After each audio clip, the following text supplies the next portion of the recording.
الرحیم شروع کرتی ہوں اللہ کے نام سے جو بڑا مہربان نہایت رحم کرنے والا ہے۔ محترم سامعین السلام علیکم، ویلکم کرتی ہوں آپ کو اپنے چینل ڈارک ہابیز 24 میں۔ بابو سے میری ملاقات بلوچستان کے ساحلی شہر میں ہوئی۔ میں ان دنوں اپنے چند دوستوں کے ساتھ وہاں گیا ہوا تھا۔ شہر کے گہرے پانیوں میں بننے والی بندرگاہیں دیکھنے آیا تھا۔ جس 5 اسٹار ہوٹل میں اپنے دوستوں کے ساتھ رہائش پذیر تھا وہ شخص بھی اسی ہوٹل کے کمرے میں ٹھہرا ہوا تھا۔ عجیب بات تھی کہ اس شخص پر پہلی نظر پڑتے ہی میں ایک بے قرار کر دینے والی تجسس میں مبتلا ہو گیا۔ حالانکہ بظاہر اس میں کوئی ایسی خاص بات نہیں تھی، لیکن بہرحال میرے اندر ایک قلم کار موجود تھا جو اس بات پر مسلسل مجبور کر رہا تھا کہ یہ شخص پراسرار ہے۔ کوئی نہ کوئی چونکا دینے والی بات ضرور اس میں پوشیدہ ہے۔ وہ تقریباً 26-27 سال کا دراز قد جوان آدمی تھا۔ صاف ستھرا لباس، صاف ستھرا وائٹ کلر سوٹ اس پر بہت حسین لگ رہا تھا۔ دل میں ٹھان لیا اس شخص کو ضرور پرکھوں گا۔ شام کو دوستوں کے ہمراہ بازار گھومنے چلا گیا۔ ہماری واپسی تقریباً 9 بجے ہوئی۔ ہم کھانا بھی باہر سے ہی کھا چکے تھے۔ جن 2 کمروں میں ہماری رہائش تھی ان کے ساتھ والے کمرہ ہی انصاف کا تھا۔ راہداری میں چل کر میں اپنے کمروں کی جانب آتے ہوئے میں نے اس کے کمرے میں سرسری سے نگاہ ڈالی۔ اس کے کمرے کا دروازہ نیم کھلا ہوا تھا۔ کرسی پر بیٹھا آنکھیں بند کیے ہاتھ ماتھے پر ٹکائے خدا جانے کس سوچ میں گم تھا۔ کمروں میں پہنچ کر ہم تمام دوست گپ شپوں میں مصروف ہو گئے، جس کے باعث میں وقتی طور پر اس شخص کو بھول گیا تھا۔ باتیں کرتے کرتے غالباً 12 بج گئے تھے جب ہم اپنے بستر پر لیٹ گئے اور سو گئے۔ رات کا شاید آخری پہر تھا جب ایک مدھم کٹکے کی آواز سے میری آنکھ کھل گئی تھی۔ آنکھ مل کر میں نے کمرے میں اس کٹکے کی آواز کا سبب ڈھونڈنے کی کوشش کی، مگر کمرے کی ہر شے جو کی تو اپنی جگہوں پر موجود تھی۔ میرے بائیں جانب میرا دوست علیم بے خبر سو رہا تھا۔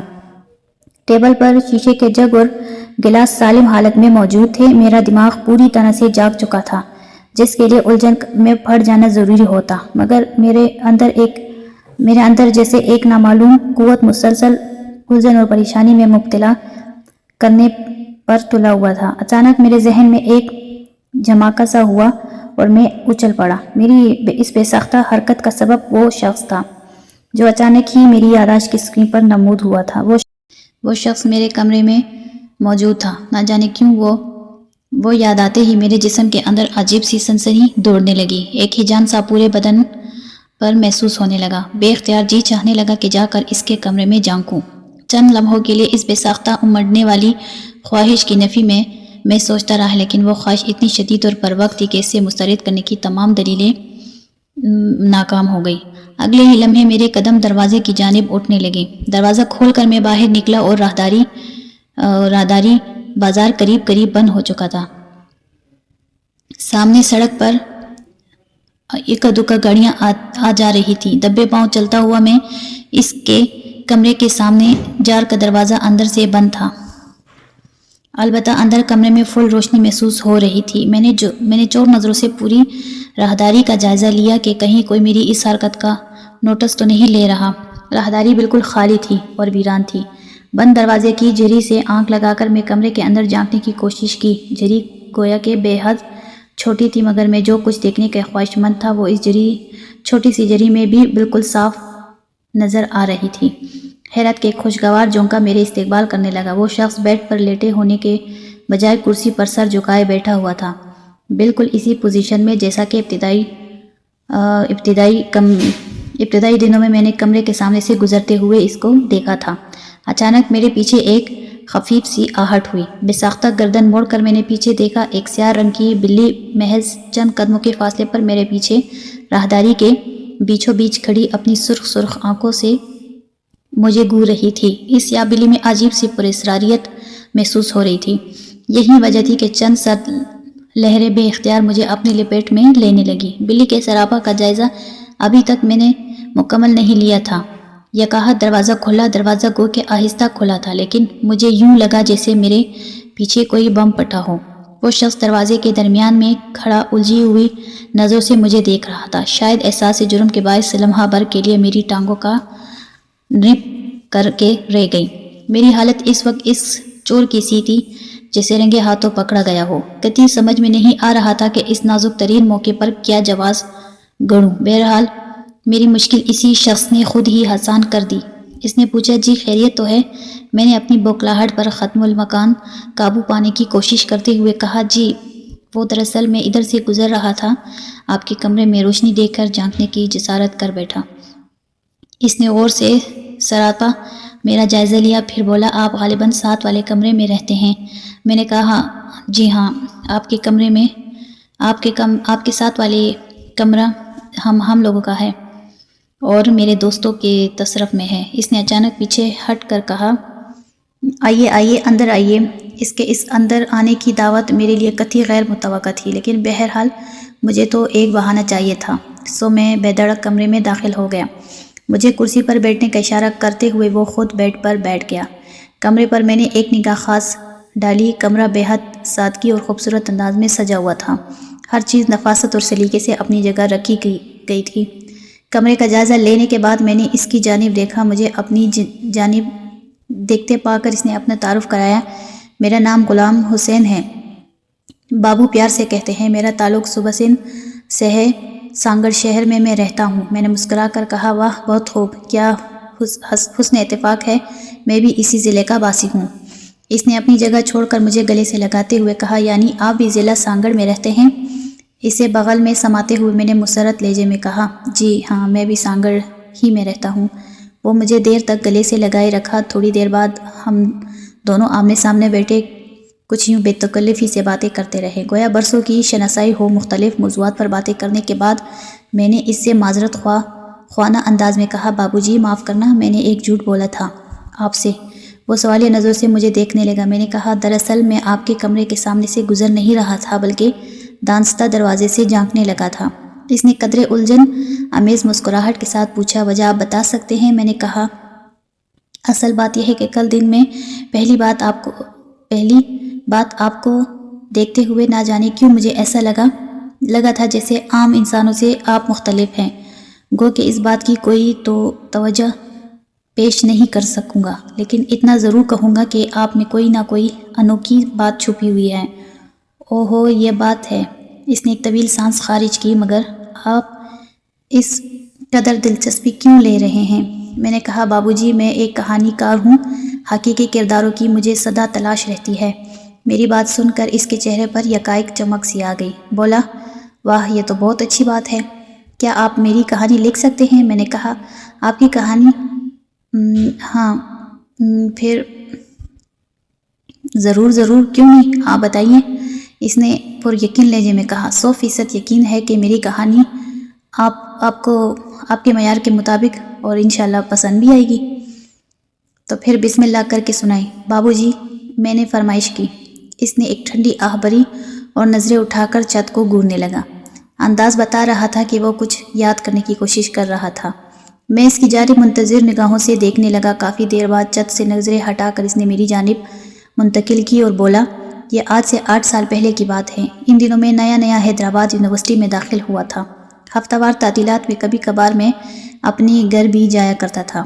یہ ایسے ہی ایک دن کی بات ہے، میں ہفتے کی شام اپنی کار میں گھر جا رہا تھا۔ سفر زیادہ 1.5-2 گھنٹے کا ہوا کرتا تھا۔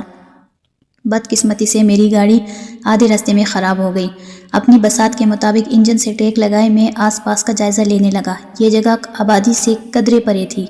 آس پاس سڑک کے دائیں بائیں جھاڑیاں اگی ہوئی تھی۔ سمجھ میں نہیں آ رہا تھا کہ کیا کروں۔ سورج ڈوب چکا تھا، اندھیرا پہلنے والا تھا۔ سڑک پر گاڑیاں آ جا رہی تھی۔ اب ایک ہی صورت ممکن تھی کہ کار کو چھوڑ کر بس میں بیٹھ جانا اور گھر چلے جانا، مگر گاڑی کو یوں بے یار و مددگار چھوڑنے پر دل آمادہ نہیں تھا۔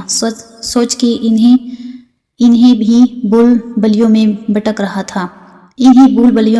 رہا تھا کہ اچانک خوشبو کا ایک جھونکا میری ناک سے ٹکرایا۔ چونک کر دیکھا تو حیرت اور خوشی کی لہریں میرے وجود کو اپنے لپٹ میں لینے لگی۔ ایک حسین و جمیل لڑکی میرے بائیں جانب کھڑی مسکراتی ہوئی نظروں سے دیکھ رہی تھی۔ میں نے سر سے پاؤں تک ایک بے ساختہ نگاہ اس پر ڈالی۔ میری دل کی دھڑکنیں بے ساختہ ادھر ادھر ہو رہی تھیں۔ حیرت کی بات یہ ہو رہی تھی کہ اس اندھیرے اور ویران سی جگہ میں ایک لڑکی کا یوں اچانک ظاہر ہونا، جبکہ خوشی کی بات یہ تھی کہ اس وقت میرے پاس ایک حسین لڑکی کھڑی تھی۔ میرے اور اس کے سوا آپ کے پاس کوئی نہ تھا۔ میں سراپے حسن کے نشیب و فراز میں کھویا ہوا تھا کہ اچانک اس کی آواز ابھری، گاڑی خراب ہو گئی ہے آپ کی؟ اس کی رس گھولتی ہوئی آواز میں غضب کی جادوگری تھی۔ میں نے ایک ٹھنڈی سانس لے کر کہا، ہاں گاڑی خراب ہو گئی ہے۔ میں بات ابھی مکمل ہی کی تھی کہ اچانک وہ آگے بڑھی اور میرا کھاندا پکڑ کر ایک طرف ہٹاتے ہوئے تیزی سے انجن کھول کر جھک گئی۔ میں ہکا بکا رہ گیا اور اس کی حرکات و سکنات کو دیکھ رہا تھا۔ اس لمحے جب کہ اس نے میرا کاندھا پکڑا تھا، ایک کرنٹ بڑی شدت کے ساتھ میرے تن بدن میں دوڑ پڑا۔ اس کے ہاتھ مشینی انداز میں انجن کے مختلف پرزوں پر چل رہے تھے۔ بامشکل 1.5-2 منٹ کا وقت گزرا ہوگا کہ وہ سیدھی ہو کر بون کو ایک زوردار آواز کے ساتھ نیچے گرا دیا۔ پھر مجھے مخاطب کر کے بولی، چلو گاڑی سٹارٹ کر لو۔ اس کی آواز میں نہ جانے کیسا تحکم تھا کہ میں ایک لمحہ ضائع کیے بغیر دروازہ کھول کر سٹیئرنگ کے سامنے بیٹھ گیا۔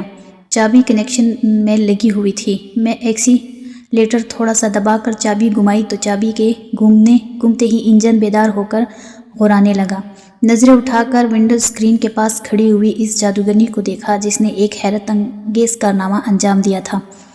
گاڑی سے اتر کر میں اس کے پاس گیا اور جب بولا تو میرے لہجے میں عجیب سی محبت اور عقیدت تھی۔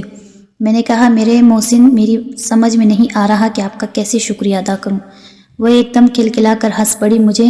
مجھے لگا جیسے اس کے منہ سے پھول جھڑ رہے ہوں۔ اس کی ہنسی کا نرم بے خود کر دینے والا تھا۔ بولی، شکریہ والی کوئی بات نہیں بول کر گاڑی میں بیٹھ جاؤں، مگر میں گاڑی میں بیٹھنے کے بجائے اس سے پوچھا کہ پلیز بتائیں کہ آپ کون ہیں۔ وہ پھر سے ہنس پڑی، 2 قدم آگے بڑھ کر میرے قریب آئی، پھر ہاتھ میرے کندھے پہ رکھتے ہوئے ایک ادا دلربانہ انداز میں بولی، میں کون ہوں یہ بعد میں جان لینا، ابھی صرف گاڑی میں بیٹھ کر اپنے گھر پہنچنے کی کوشش کرو۔ میں اس کا بازو تھامتے ہوئے کہا، آپ میری محسن ہیں، کم از کم اپنا نام تو بتانے کی سعادت سے تو نوازیں مجھے۔ وہ بولی، مجھے بار بار محسن مت کہو، اصل میں تم میرے محسن ہو، لیکن شاید تمہیں یاد نہیں یہ، بلکہ یوں کہا جائے تو اس وقت تک تمہیں پتہ نہیں۔ میں نے حیرت میں کہا، یہ آپ نے کچھ عجیب سی بات کہی، میرا خیال ہے کہ آج پہلی بار آپ کو دیکھ رہا ہوں۔ وہ ہنستے ہوئے بولی، میں نے کہا نا کہ تمہیں اس بات کا ابھی تک پتہ نہیں، اس لیے اس بحث کو یہیں چھوڑ کر گاڑی میں بیٹھو، پہلے تمہیں کافی دیر ہو چکی ہے۔ بات ختم کرتے ہی اسے بڑی ادا سے مجھے گاڑی کے دروازے کی جانب دھکیلا اور بولی، چلو شاباش، گاڑی میں بیٹھو۔ اس کے ہاتھوں کے لمس میرے انگ کو بری طرح سے نچوڑ رہی تھی۔ خاموشی سے دروازہ کھول کر میں اندر بیٹھ گیا۔ انجن پہلے سے ہی سٹارٹ تھا۔ کلچ دبا کر میں نے گاڑی گیئر میں ڈال دی۔ جب گاڑی دھیمی رفتار سے آگے بڑھنے لگی تب اچانک اس نے مجھے ایک ہاتھ کے اشارے سے روکنے کو کہا۔ میں نے تیزی سے بریک دبائی اور وہ چلتی ہوئی میری جانب آئی اور ہاتھ دروازے پر لگا کر سر اندر کیا۔ اس کے سانسوں میں بری طرح سے بے خود ہو کر دینے والی مہک موجود تھی۔ مجھے اپنا آپ آسمانوں میں اڑتا ہوا محسوس ہو رہا تھا۔ وہ چہک کر بولی، مجھے تھوڑی دیر کے لیے اپنی گاڑی میں بٹھاؤ گے؟ میرے منہ سے بے اختیار نکلا، آپ کو تو دل اور آنکھوں میں بٹھا دوں گا، گاڑی کی بات دور کی ہے۔ اس نے میرا رخسار چھو کر کہا، بے حد شکریہ۔ اس وقت جب اس نے میرا ہاتھ سیکنڈ پارٹ میں، تب تک کے لیے اللہ حافظ۔